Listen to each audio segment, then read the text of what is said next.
राधे राधे। आज प्रत्येक मनुष्य के दुख का कारण है,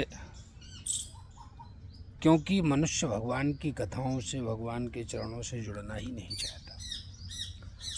मनुष्य चाहता है कि हमें बिना किए ही सब कुछ प्राप्त हो जाए।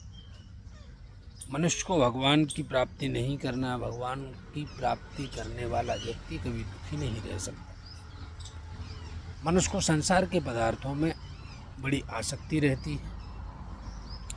मनुष्य चाहता है कि संसार में अच्छी से अच्छी वस्तु उसके पास हो, और वस्तु मिलने के बाद भी मनुष्य की इच्छा की पूर्ति कभी नहीं होती।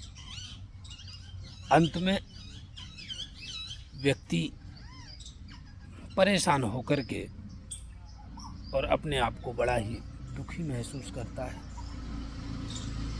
उससे उसका मन बड़ा दुखी होता है। ऐसा करने से मनुष्य को बड़ी पीड़ा होती है। हमें अपने जीवन में भगवान की कथाओं को जरूर पढ़ना चाहिए। किसी के उपदेश करने से हमें तभी समझ आएगा जब हमने पुराणों को पढ़ा हो। नहीं तो हर व्यक्ति अपने अपने मनमाने तरीके से उपदेश करता है। अब वो सच बोल रहा है या झूठ बोल रहा है, हम दूसरों की बातों को सुनकर के अपने जीवन को चलाते हैं। ऐसा नहीं होना चाहिए। हमारे अंदर स्वयं का विवेक होगा, तभी हम सही मार्ग अपना पाएंगे और अपने मन को एकाग्रचित कर पाएंगे। क्योंकि विवेक के बिना हमारा जीवन शून्य होता है। ज्ञान आपको मिल सकता है पुराणों के माध्यम से, लेकिन विवेक आपको अपने मन से ही जागृत करना होगा। विवेक महापुरुष के बताए हुए मार्ग पर चलकर सत्संग करने से, बिन सत्संग विवेक न होई, राम कृपा बिन सुलभ न सोई। तो सत्संग करने से हमारे विवेक की जागृति होती है।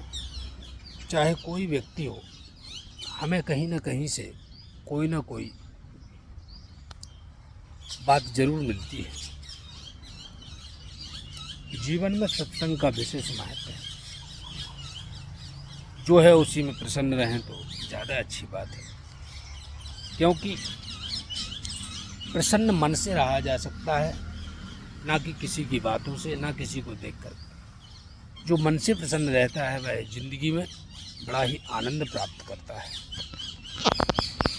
प्रकृति से जुड़ने का हमें एक ही लाभ है कि प्रकृति हमेशा सत्य का साथ देती है, और आज अगर सत्य कोई है तो वो प्रकृति।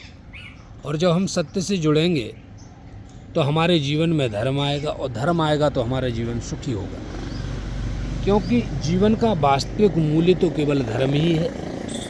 आज लोग धर्म की अपेक्षा धन के लिए ज़्यादा दौड़ रहे हैं, लेकिन हमारे जीवन में यदि धर्म नहीं है तो एक दिन हमारा पतन हो जाएगा, और जो भी धन हमने इकट्ठा किया है वो नष्ट हो जाएगा। इसलिए हमें धर्म से जुड़ना है, भगवान के नाम से जुड़ना है, भगवान की शक्ति को महसूस करना है। लोग कहते हैं भगवान कहाँ है।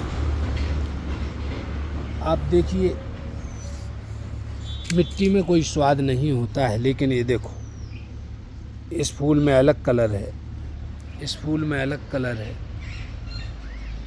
ये हरियाली, ये प्रकृति की सुंदरता, ये कहाँ से आ रही है? यदि भगवान नहीं होते तो ये कहाँ से अपने आप को इतने ऊर्जावान रखे हुए हैं। बड़ा ही सुंदर। जब हम प्रकृति के बीच जाते हैं तो हमें बड़ा ही सुंदर महसूस होता है, मन को आनंद की अनुभूति होती है। हमें अपने जीवन में